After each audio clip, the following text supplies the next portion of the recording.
Hello everyone! I am back for my final remodel update.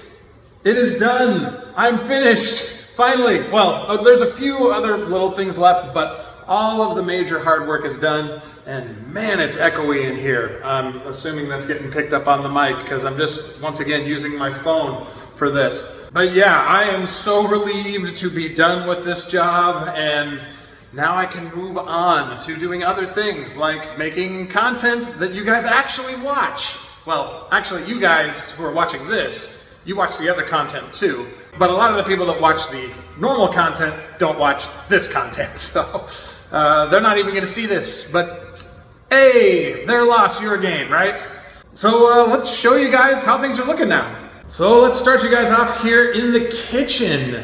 The last time I did an update, I think they just put these countertops in. Actually, I think I'd had the backsplash done too, but because I was talking about laying it out to when you install it. But it is now grouted and finished and ready for people to enjoy it or whatever. Or I guess more so not really notice it, because it just kind of blends in. When you live in a house, you can have all this stuff, and after a while, it just kind of blends in. You don't even really pay attention to it anymore.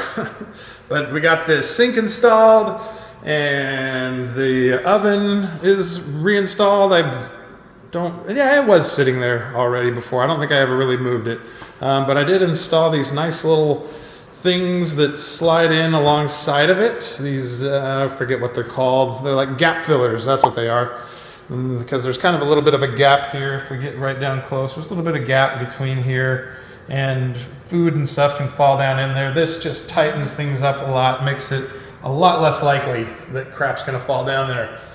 But I think last time this was all done here with the FRP up on the wall, so that really hasn't changed at all. But it has changed a lot from when I started this whole project. This is the main living room area, and I've got the blinds up on the windows. These are the type of blinds where all you have is the one thing to open and close them. There's no string to pull them up and down because you simply grab them like so and lift them up, and they will stay up there. And then when you want to close them, you grab them and pull them down.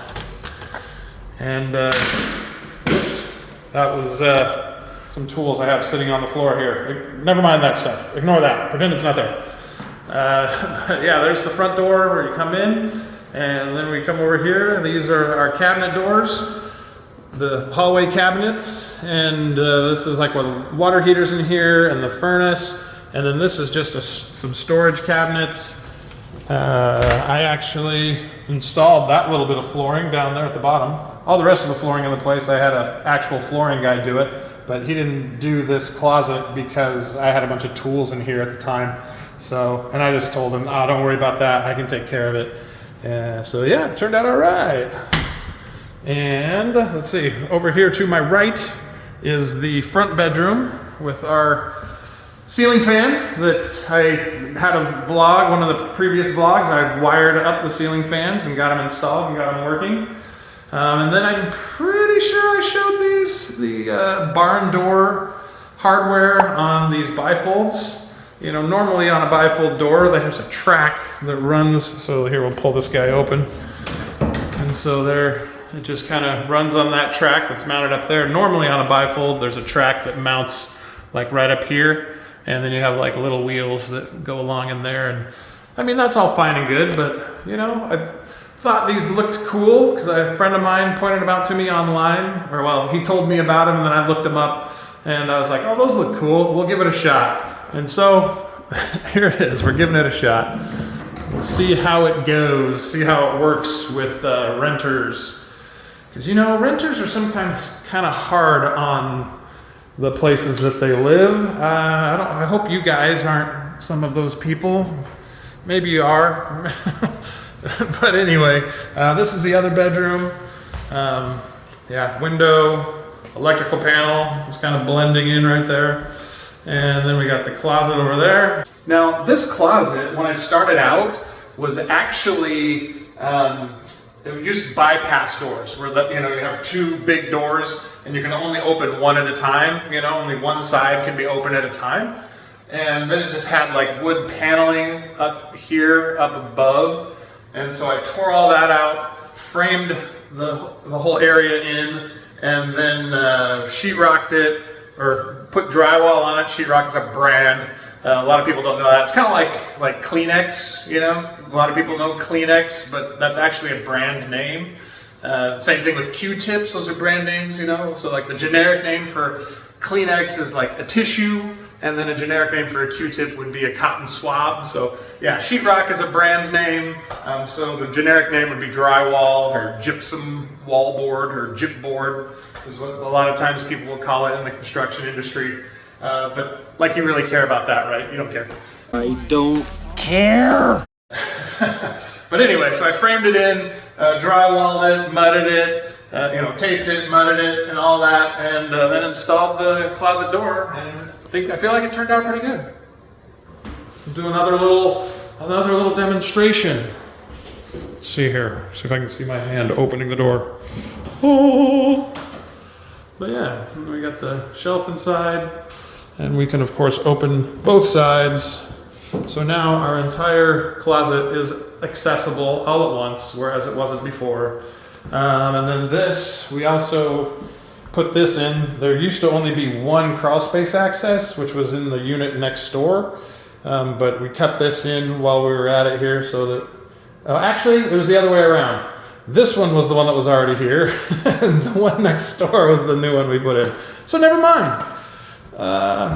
The last thing to see is the bathroom. Close those doors. We'll head on over to the bathroom, and it's just your average bathroom here. And you guys saw the tile here, but I have, actually I think that was on. I put this gooseneck on because originally it was just like a short little pipe that came out of the wall right there, which felt like it was kind of low down. I'm 6'2" without my shoes on. I'm like 6'3" or so with my shoes on, and I felt like that was just a little too low. It's kind of like shooting me straight in the face, basically. And so it's like I wanted to get it up a little higher, so we put this nice gooseneck on there, get it up some extra height.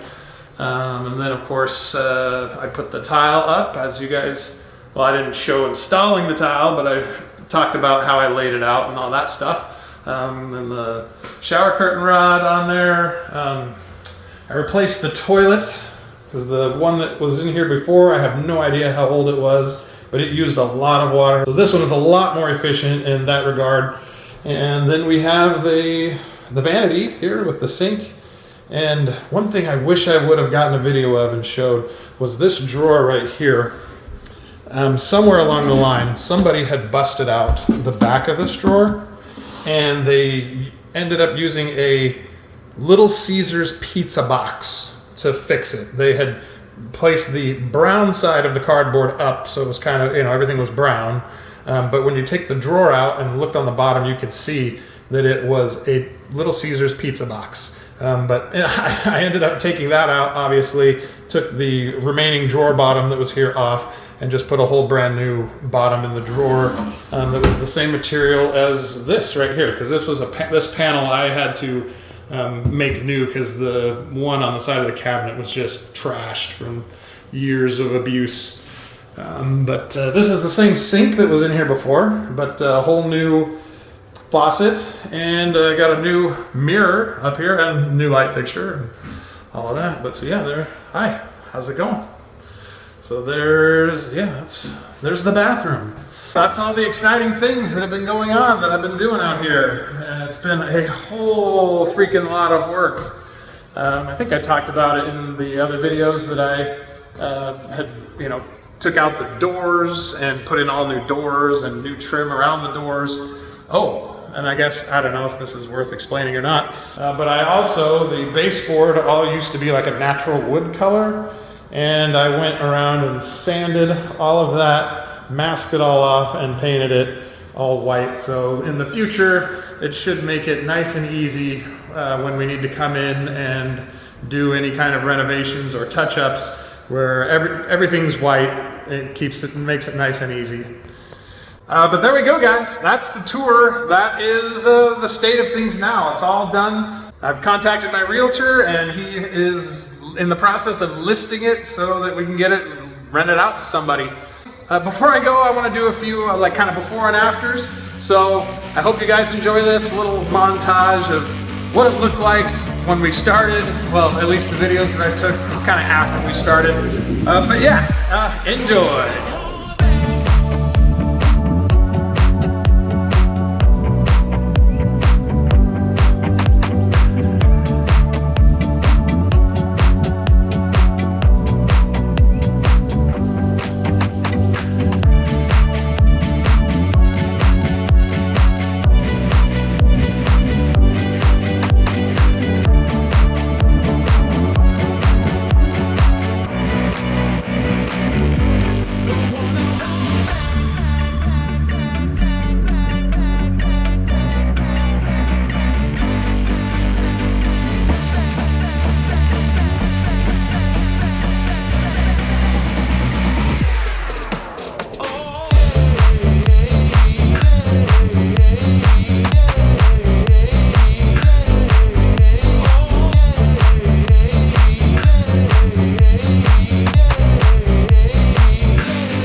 Come on, do it. You know you want to.